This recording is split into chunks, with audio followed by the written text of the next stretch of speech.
Hey guys, Evan Ork here back from another video. Today we're going to be doing a review on the Bandai Kamata-Kun figure. So similarly to the last review, which was of the Mothra Cotton figure, which was like, I don't know, a good 2 years after Cotton came out, this is really late in terms of getting this figure. This figure, of course, came out in 2017, shortly after Shin Godzilla came out, and I did get this figure along with the third form and then the classic Bandai Shin Gojira around the time the merchandise for Shin Godzilla started to come out.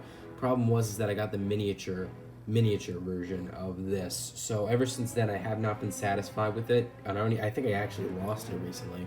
So I was like, okay, now I just need to get the normal one, the full-sized one, and then, you know, it'll look dumb, sure, that I'm getting this figure now, but at least I have it in my collection. So yeah, I know, 3 years late, 4 years late, but you know, what can you do? Anyways, let's get right into the review with this figure. I'm going to start out with the pros on this figure. So first thing I have to say when it comes to pros, if I'm going to be completely honest with you right here, it is the paint job. Actually, I feel like the paint job, although it has like 4 colors, the shading and the booming colors in certain areas is really well done. You can see shading examples at how it gets a little bit more brownish than the kind of tan yellow, very tannish yellow skin color. You could like notice that it gets more brown, and they did some really nice shading to go into that, so it's not just an opposite color that's randomly, you know, put onto the spikes or spines. So I like the shading done on that one. It was really well done. So yeah, they did shading with the spikes. Of course, you had the normal tan color that's all around the figure. That's normal. That part isn't really anything too special. The eyes are really well painted. In fact, yeah, I like the little shiny appeal to it. It's probably my lighting, but you know, at least you know it's capable of doing so.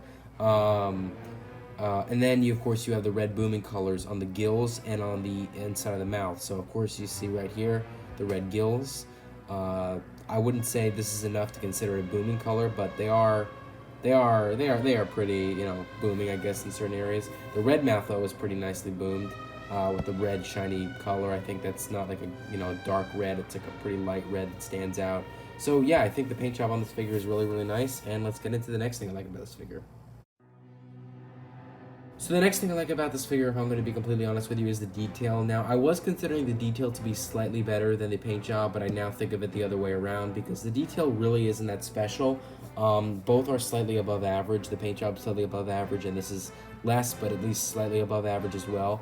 Because when it comes to detail, you don't really get much besides like these little dents and lines you see in creases in the skin, which are pretty cool, but I don't think it's enough to consider the detail as like off the charts. The detail also in the mouth and the facial detail is alright. I guess it's just completely average because, again, skin creases are like the only reason why. Like this is a perfect example of like nice skin creases for detail right here under what's supposed to be, I'm guessing, the gills. You see these little dents here, which is accurate to the design. So really nice detail on those areas, but it's really just the skin creases that have good detail. Facial detail is nothing out of the ordinary. I guess you could count this like kind of like veiny line stretching across, which is some pretty good detail, but again, nothing stand out, nothing, you know, to stand out. So yeah, let's get into the cons of this figure. So the cons of this figure are actually very similar to the way in which I handled the Cotton Mothra figure. So if you don't see articulation in pros, no, it wasn't a mistake. This is actually how I feel about it. I just don't think this also has good articulation. A normal Bandai should have 4 or 5 joints of articulation. This has 2. And if you count the glue seal, you know, 3, but I haven't gotten that, you know, loose yet or break. I'm not really big on like breaking off glue seals. I get a little bit nervous when doing that. So I guess really 2 joints that I'm capable of moving right now, and those are the legs. And you could say, well, you know, what can you do? It doesn't really have any arms. It doesn't really have any, you know, like a solid neck to move without looking awkward. I mean, you could move this head. I mean, this head is a perfect example. Just you could have like a seal here around the head, going around, and then you can move the head here and there. The tail shouldn't be a glue seal, and I guess from there that'd be 4 joints, but at least I'd give that an average. It's not like a con. So in this case, the fact that there's only 2 articulated joints really disappoints me, because again, I'm not saying there's so much openness for articulation. I'm just saying there should have been at least a few more that I do think they could have been capable of doing but didn't, and that's why this articulation is in the con section.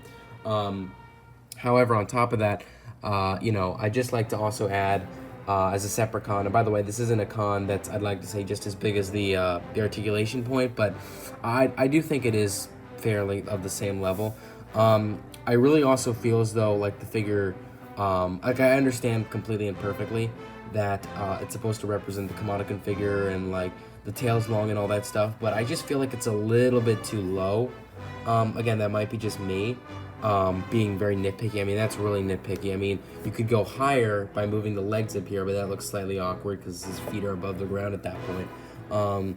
But yeah, and I also, even though I know he doesn't really have his arms yet, they could have also had the arms look separately apart from the actual rest of the body, even though I know that they haven't grown in yet, because it's a growing figure, or growing monster in the movie, may I remind you. So, yeah, but those are both really, really, really small nitpicks. So, in the end, I would rate this figure an 8.3 out of 10. I would recommend it because it's just one of those figures where, like, you really don't have a reason to say no to it. I mean, it's nice to have in your collection.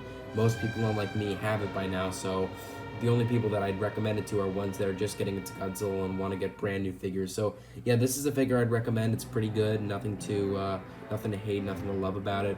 But yeah, 8.3 out of 10. So in that case, I hope you guys enjoyed this review. Like, comment, subscribe. See you guys later, and bye-bye.